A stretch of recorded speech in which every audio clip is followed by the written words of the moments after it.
Start camera action. Start camera action. நம்ம இப்போ வந்து ஆப்பிரிக்கன் மலையில் இருக்கோம். இது பயங்கரமான ஒரு இருட்டான ஒரு மலையை வந்து சொல்லியிருக்காங்க. இந்த காட்டுக்குள்ளே போனவங்க திருப்பி வந்து உயிரோட வந்ததாகவே இல்லை, சரித்திரமே இல்லை அப்படின்னு சொல்லியிருக்காங்க. ஏன்னா இந்த காட்டில் வந்து நிறைய விஷ பாம்புகளும் நிறைய பூச்சிங்களும் நிறைய ஒரு மிருகங்களும் இங்கே இருக்குது. எங்கெங்கே எந்த மிருகம் இருக்குன்னே சொல்ல முடியாது. இப்போ இந்த மலையை நம்ம வந்து கடந்தாகணும், இல்லைனா நம்மளுக்கு தண்ணி இல்லை. நான் வந்து வீட்டுக்கு இன்றைக்கி போக முடியாது. வாங்க இந்த மலையை கடந்தாகணும், போகலாம் வாங்க. அதே மாதிரி இங்கே பெரிய ஒரு பள்ளம் இங்கே இருக்குது. பள்ளத்தில் ஜாக்கிரதையாக வாங்க. இந்த மேலு படங்கள்லாம் வந்து நம்ம வந்து நல்லாவே பார்த்தே வரணும், இல்லைன்னா வந்து நம்ம உயிருக்கே ஆபத்தான நிலையில் வந்துடும். இங்கே வந்து நம்ம வீழ்ந்தோன்னா ஒரு மருந்து இல்லை, எதுவும் இல்லை. வந்து இங்கே எல்லாமே கொடூரமான விஷ செடிங்க தான் இருக்குது.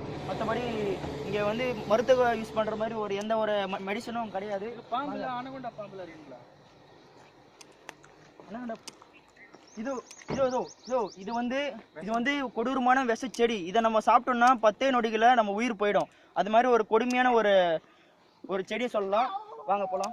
இங்க அனகொண்டா பாம்புல இருக்குங்களா சார்? இதெல்லாம் வந்து தொட்டாவே செத்து போயிடுவாங்க. அனகொண்டா பாம்புல இருக்குங்களா? இங்க வந்து அனுகொண்டா பாம்பு நிறைய, மொத்தம் வந்து 217 வகைகளான பாம்புங்கள்லாம் இங்க தான் இருக்குன்னு சொல்றாங்க. இங்க கரெக்டா இங்க பாருங்க, அந்த இடத்துல வந்து அந்த நோக்கி போனோம்னா பாம்புங்கள் இன்னும் அதிகமா இருக்கும். அதனால வந்து நம்ம அந்த பக்கம் போக போறது இல்ல, இப்போ இந்த பக்கம் போக போறோம். வாங்க வாங்க. போதும் வாங்க. போதும், திரும்ப போதான்னு போலாம் வாங்க. மிஸ்டர் கிராந்தி, பின்னாடியே வாங்க. இங்க பெரிய இருட்டான மலையில வந்து நீங்க தொலைஞ்சு போயிட்டீங்கன்னா அப்புறம் வந்து உங்க வைஃபுக்கு வந்து பதில் சொல்ல முடியாது. அதனால இங்க பாத்தீங்களா இன்னும் ஒரு அற்புதம் இருக்கு. பாம்பு இருக்கு இங்க வர. அனகொண்டா பாருங்க, அனகொண்டா இங்க தான். அனகொண்டா பாம்பு போலாம் வாங்க. பயப்படாதீங்க, வாணாண்ணா. இங்க பாருங்க, கட் பண்ணு. கட்.